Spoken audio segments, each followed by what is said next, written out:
Welcome to Bengaluru अखबार। मैं हूं आपके साथ अशफाक अहमद सिद्दीकी। इस देश में जितने भी अमीर हो या गरीब हो, राजा भोज हो या गंगू तेली हो, अदानी हो या कोई गरीब हो, अगर इस देश में कोई एक चीज की सबको समानता देती है तो वो है उसका वोट। क्यों में अगर अंबानी खड़े गरीब खड़े तो ये उसको भी एक ही वोट मिलेगा, अमीर को भी एक ही वोट मिलेगा। लेकिन जब इलेक्शन आ जाता है तो कुछ ऑर्गेनाइजेशन ऐसे पैदा हो जाते हैं कि लोगों को कंट्रोल करते हैं कि किसको वोट देना चाहिए। अगर आप हिंदू हैं तो आपकी कम्युनिटी के जितने भी गुरु हैं वो आ जाएंगे, क्रिश्चियन है तो पादरी आ जाएंगे, अगर मुसलमान है तो दाढ़ी टोपी सूट पहनकर आ जाएंगे। कंट्रोल करते हैं आपके वोट पर कि आपको इस पर वोट देना है। शेर आ जाएगा, जो कहानी आपने सुनी है तो वो कहेंगे इस पार्टी को अगर आप वोट देंगे तो वो आ जाएगा, इसलिए इसका कंट्रोल। इस सब्जेक्ट पे हम बात करेंगे और एक सबसे इंपॉर्टेंट सब दोनों पे हम बात करेंगे।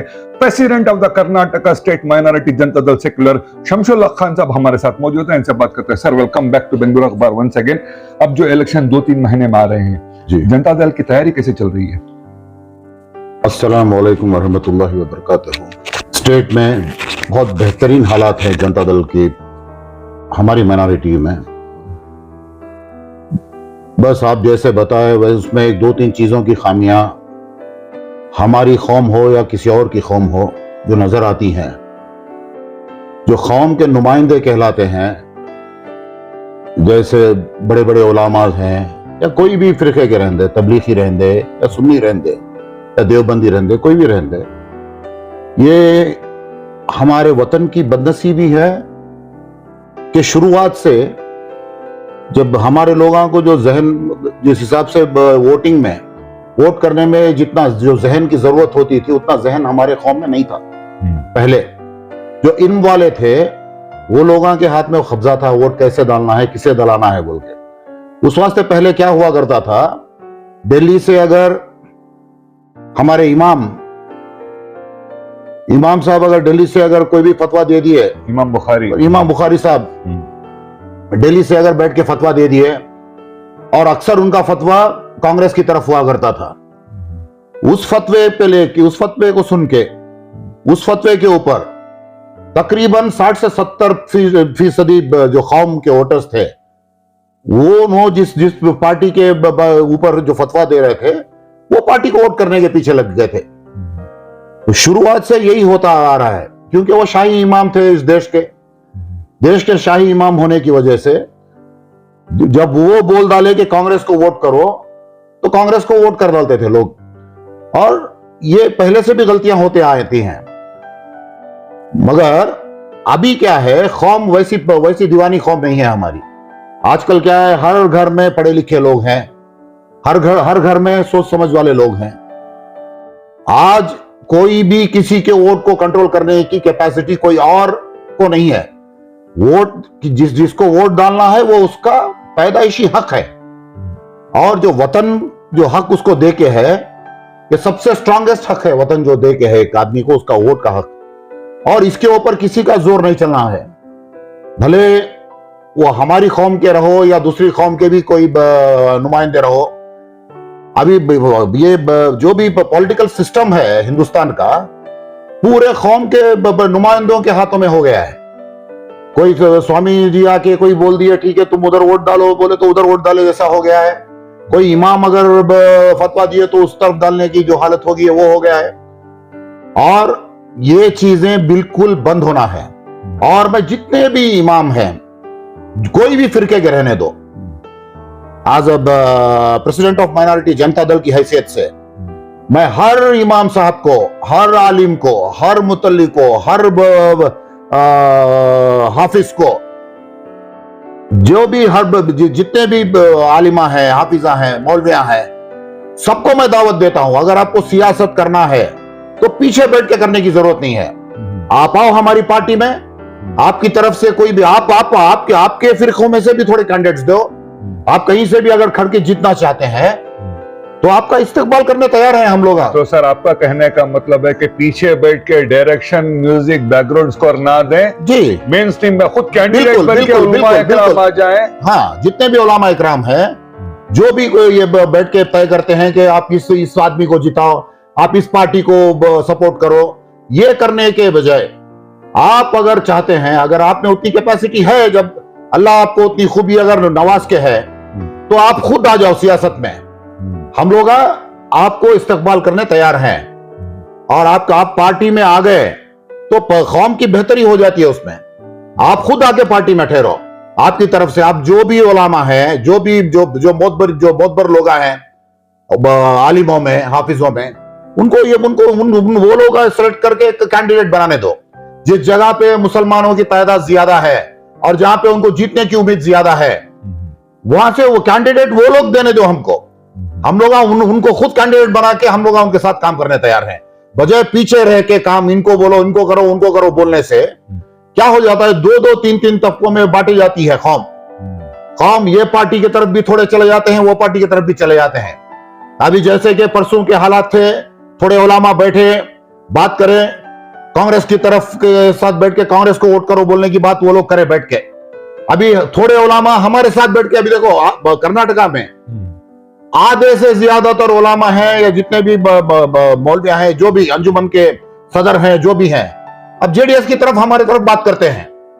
अभी भले अच्छी चीज है वो हमारी पार्टी के लिए, मगर मैं ये ना चाहते हुए, पार्टी जब बेहतर होती है जब हमारी कौम बेहतर होती है। कौम जब बेहतर होती है जब हमारे लोग सब इकट्ठा होते हैं। और ये फिरका परस्ती में बांटे जाके आप उनको वोट करो, हम इनको वोट करते हैं, जिसको जैसी सहूलत होती है उस हिसाब से जो करते हैं, ये चीज गलत है। मेहरबानी करके ये चीज को रोक के, जो भी अगर सियासत में आना चाहते हैं, जो भी दीनदार लोग हैं, जो भी हमारे नुमाइंदे हैं कौम के, वो सब सियासत में आने दो। अगर वो लोग सियासत में आ गए तो और आसानी और बेहतरी हो जाती है। सर, पहले हम देख रहे थे कि सिर्फ कांग्रेस और जनता दल हुआ करती थी, अभी एसडीपी भी है, एमआईएम भी है, आम आदमी पार्टी भी आ गई है जी। तो सर, ये रुझान जो कांग्रेस की तरफ इसलिए जाता है कि तमाम जितने भी पॉलिटिकल लीडर्स है कांग्रेस के, उलमा को पहले कैच कर लेते हैं, जेडीएस वाले लास्ट में जाते हैं, इसीलिए आपको नहीं, ये यही काम शुरुआत से होते आया है। मैं यही बोल रहा था कि शाही इमाम साहब वो तरीका जब शुरू करे तो लोगों के जहन में ये आ गया, जो भी पॉलिटिकल पार्टीज के जहनों में ये आ गया कि हम लोग अगर इमामों को पकड़ लिए, आलिमों को पकड़ लिए, मुफ्तियों को पकड़ लिए तो हमारा काम बहुत आसानी से हो जाता, कौम के ऊपर हम लोग कब्जा दबा सकते बोलने की एक सोच आ गई। वो सोच को पकड़ के अभी तक चलते आते हैं। मैं उनसे मेरी आजीजाना गुजारिश है हमारे कौम के नुमाइंदों से, मेहरबानी करके ये तरीका बिल्कुल बंद कर दो। ये तरीका आगे चलने वाला नहीं है। क्यों? पहले कौम में बेइल्मी थी, पहले कौम में इल्म बना नहीं था लोगों में। आज सब इल्म वाले हैं, हर घर में इल्म वाले हैं। आज लोगों को बेवकूफ करना बहुत मुश्किल है। पहले आप बोलते थे, लोग सुन के डालते थे, वोट डालते थे। वोट उसका पर्सनल हक है, जिसको जहां डालना है डाल ले दो। बस आप ये बता सकते हैं कि सही पार्टी कौन है, गलत पार्टी कौन है। और ये बोलने में आप अपने खुद के लोगों के करीब बैठ के, जिसे एक आलिम है या उलामा जिसको भी चाहते हैं, अपनी खुद की चाहत के वास्ते कौम को लाके इस्तेमाल करना, जो भी करते हैं वो बंद कर देना है। अपनी चाहत के ऊपर, अपनी चाहत के वजह से कौम वालों को इस्तेमाल नहीं करना है। आप बोल सकते हैं कि आप बताना है पहले कि कांग्रेस हमारी कौम के लिए क्या करी है, जेडीएस हमारी कौम के लिए क्या करी है। अभी वो कोई भी बोलामा रहने दो, उनको तो समझ में आता है। तो 4% अभी हम लोग जो जिंदगी गुजारते हैं 4% रिजर्वेशन में, ये देवेगौड़ा साहब की देन है। कोई कभी कांग्रेस दे के है? कांग्रेस कोई रिजर्वेशन दे के है? नहीं दे के है। अभी उलामा को अगर करना है, अगर खुल के करना रहा, तो जो पार्टी काम करके है, जैसे कोई भी ईदगाह रहने दो, कोई भी मसाइल रहने दो, जितने भी मुसलमानों के परेशानियां थे, उसमें कोई भी मसाइल हल करने में कांग्रेस का कभी कोई हाथ नहीं था। सर, कांग्रेस के जो मुस्लिम लीडर्स हैं, जितने 7 एमएलए हैं, चामराजपेट के, शिवाजी नगर के, शांति नगर के, दूसरी जगह के, इनका यह कहना है पब्लिक को कि जनता दल की तरफ अगर मुस्लिम जाते हैं तो कल का दिन कुमार स्वामी बीजेपी के साथ चले जाएगी। साहब, मैं पहले भी बोला हूं, अभी भी टीम मैं पहले भी बोल रहा हूं, देखो इसमें ना बी होती है ना सी होती है। ये बेकार की बातें हैं। और लोग कोई भी अंधे बैठे नहीं है स्टेट में। जो हरकत कांग्रेस के एमएलए करे, जो 15 आदमी जो निकल के गए, किसमें गए? 15 आदमी कांग्रेस से निकल के किसमें गए? बीजेपी में गए। जेडीएस का कोई एमएलए निकल के बीजेपी में गया है? वो होने के बाद में परसों एक दो आदमी को इलेक्शन से पहले फिर उनको भी 10-20 करोड़ रुपए देते हैं बोलते 20-20 करोड़ रुपए की बात करके, वो भी राज्यसभा के टाइम पे उनको हाथ में लिए पैसा देके। और बी टीम यहां पे राज्यसभा के टाइम पे कांग्रेस वाले बीजेपी को सपोर्ट करके उनके कैंडिडेट को जिता के हमारी पार्टी को बोलने का कोई हक ही पैदा नहीं होता उनका। और एक खाली देखो, जबान से आदमी बोलना एक अलग चीज है, लोगों को सबूत के साथ जो पार्टी गलत दिखती है वो बिल्कुल सामने है कौन गलत दिखती है। इसका सबूत है कि कांग्रेस निकल के बीजेपी में बाकायदा जाके आज बीजेपी को सरकार चलाने की जो हैसियत है या जो मौका मिलके है वो कांग्रेस वालों की बदौलत है, कांग्रेस वालों की देन है बीजेपी की सरकार।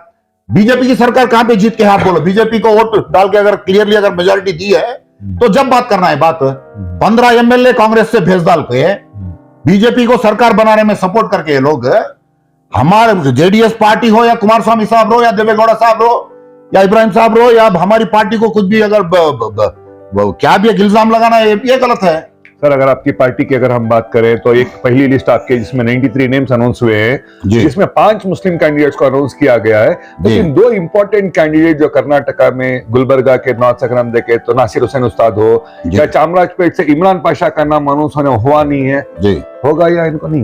नहीं, देखो नासिर उस्ताद साहब का नाम ऑलमोस्ट ऑल उनकी भी बात चलती है, इंशाल्लाह वो भी हो जाएगा, ये उम्मीद है।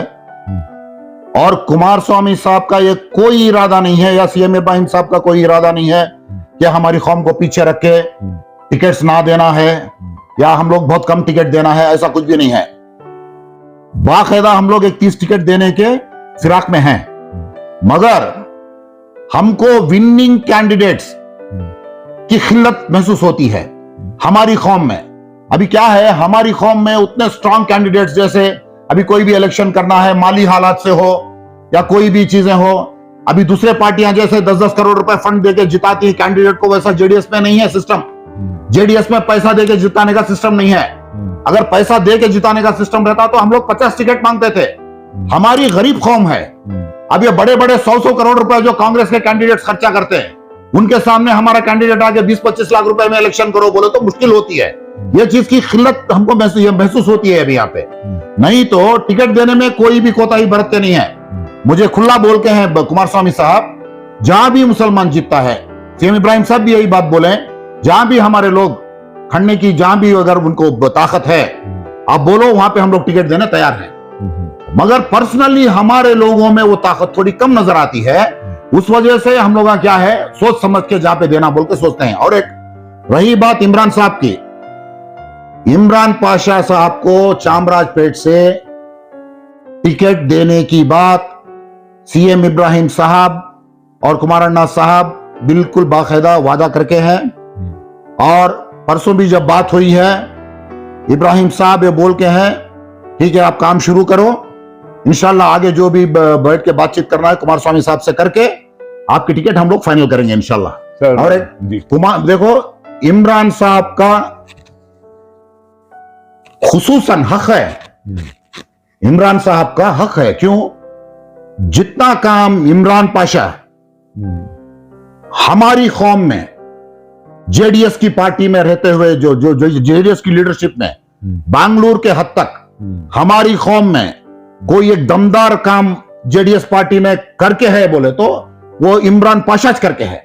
और इमरान पाशा के जैसे को अगर टिकट हम लोग नहीं दिए तो भाई क्या है, मुझे बहुत से लोगों के वो फोन्स आते हैं अभी स्टेट से, बहुत से लोग यहां से भी लोकल से भी, साहब इमरान पाशा को तुम्हें फर्स्ट लिस्ट में अनाउंस क्यों नहीं करे, as a state minority president आप हमको जवाब दो। मैं बोला साहब इसमें कोई कुछ भी अगर ये मिस हुआ रहेगा या तो कोई कंफ्यूजन में हुआ होगा, इंशाल्लाह अभी आगे बैठ के बात करता हूं मैं। उसके बाद में जाके इब्राहिम साहब से भी बात किया, कुमार अन्ना साहब से भी बात किया, तो बोले नहीं वो देख बैठ के बात करके इंशाल्लाह वो खत्म करेंगे, क्लियर करेंगे बोल के हैं। इंशाल्लाह इमरान भाई को इंशाल्लाह टिकट कंफर्म होना तो यकीनन है। सर आखिरी सवाल मेरा जी, शमशुल्लाह खान साहब होस्पेट के एक मारूफ बिजनेसमैन हैं, जी अच्छी फैमिली है। मैं पर्सनली आपको मैं 20-25 साल से जानता हूँ। जी। क्या जरूरत पड़ी आपको सियासत में आने की? लोग कहते हैं कि आप पावर के लिए आए हैं, कुछ आपको मिनिस्टर बनना है, एमएलसी बनना है। साहब देखो, आप अभी बोले, आप मुझे बहुत बेहतर तरीके से जानते हैं और आप मेरे बहुत करीबी दोस्त भी रह चुके हैं। जी। और आपकी ये खूबी है कि आप कोई भी चीज का दोस्ती में सवाल नहीं करते। यहाँ पे भी ये जर्नलिज्म में आप जब भी आपके साथ बैठता हूं तो मुझे डर लगता रहता है क्या सवाल करते हैं, क्या क्या जवाब देना है बोल के। अशफाक भाई, मैं अगर सियासत करना था, सियासत का अगर शौक मुझे था, तो मेरा पूरा सर्कल, जितने भी मेरे दोस्त हैं या मेरे जो भी बिजनेस पार्टनर्स हैं, सब एमएलए हैं, एमपीज हैं, मिनिस्टर्स हैं, बहुत से करीबी दोस्त हैं मेरे, पूरे मिनिस्टर्स हैं, पूरे बहुत लोग बहुत करीब हैं मेरे। मैं सियासत में आने की एक ही वजह है, मुझे जो भी अल्लाह ताला मुझे जो भी नवाजना था, छोटी या बड़ी जिंदगी जितना भी देना था, वो मुझे अल्लाह अता करके हैं। अब जिंदगी में थोड़े बहुत जो भी जिम्मेदारियां थे वो पूरे कर लिया हूं मैं सोचा उसके बाद मैं हज कर लूं और जितनी भी जिंदगी बची कुची है वो मेरी कौम के वास्ते खत्म कर देता हूं। जो भी जिंदगी बच के है वो मेरी कौम की खिदमत में गुजार के इंशाल्लाह यहां से रुखसत लेता हूं दुनिया से। उसके सिवाय ये मिनिस्ट्री आना, मिनिस्ट्री जाना, पैसे कमाने नहीं पैसे नहीं, अल्लाह को हाजिर नाजिर रखते हुए बोलता हूं मैं आपको, ना मैं पैसे कमाने यहाँ पे आया हूं, क्या ना वो खाने पीने के लिए, ना मुझे वो पैसे की जरूरत है। अल्लाह मुझे हलाल की जिंदगी अता करके है, अल्लाह का लाख लाख शुक्र अदा करता हूं मैं इस चीज से। मुझे हराम की कोई कमाई की जरूरत नहीं है कोई। मैं इसका मतलब यह नहीं है कि हर मिनिस्टर आता है तो हराम का कमाता बोल के नहीं बोल रहा हूं। मुझे अभी जो आप सवाल करेंगे पैसे के लिए आए बोल के, मैं इस पैसे के लिए नहीं आया हूं। तो पैसे की तिजारत जो भी करना है, मेरे धंधे हैं, छोटे मोटे धंधे हैं, मैं छोटी मोटी जिंदगी में कमा के सुकून से हूं। ये कर्म है अल्लाह और अल्लाह के बुजुर्गाने दिन का। और ना मुझे पावर की कोई सोच है।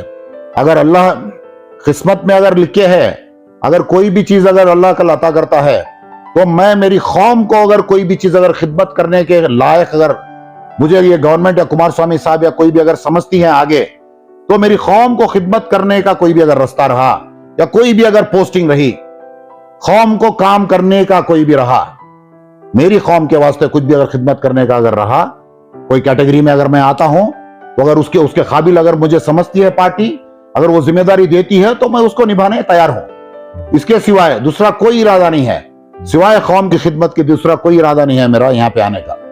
Thank you sir, thank you so very much. ये थे हमारे साथ president Janata Dal secular minority के शमशुल्लाह खान साहब। इनके दो इंपॉर्टेंट पॉइंट्स इन्होंने ये कही है कि जितनी तंजीम एक्टिव हो जाती है इलेक्शन के टाइम पर कंट्रोल करने की, आप वोटिंग अवेयरनेस का काम करें, किस तरह से मुस्लिम एक पार्टी को सिलेक्ट करना है, कैंडिडेट को करना, वोटिंग परसेंटेज को बढ़ाना है, इसमें काम करें। और दूसरी सबसे इंपॉर्टेंट दावत इन्होंने उलमा इकराम को ये दी है कि बैकग्राउंड में नहीं, फोर फ्रंट पे आके बैटिंग कीजिए, कैंडिडेट बन के आइए। ये बात करेंगे कुमार स्वामी के साथ, एचडी देवेगौड़ा के साथ, इनसे बढ़कर आपको कैंडिडेट बनाएंगे, ताकि जब आपका रिप्रेजेंटेशन विधानसभा में बढ़ेगा, कौम के हालात भी सुधरेंगे। बकिया खबरों के लिए आप जुड़े रहे बेंगलुरु अखबार के साथ। मैं हूं आपके साथ अशफाक अहमद सिद्दीकी।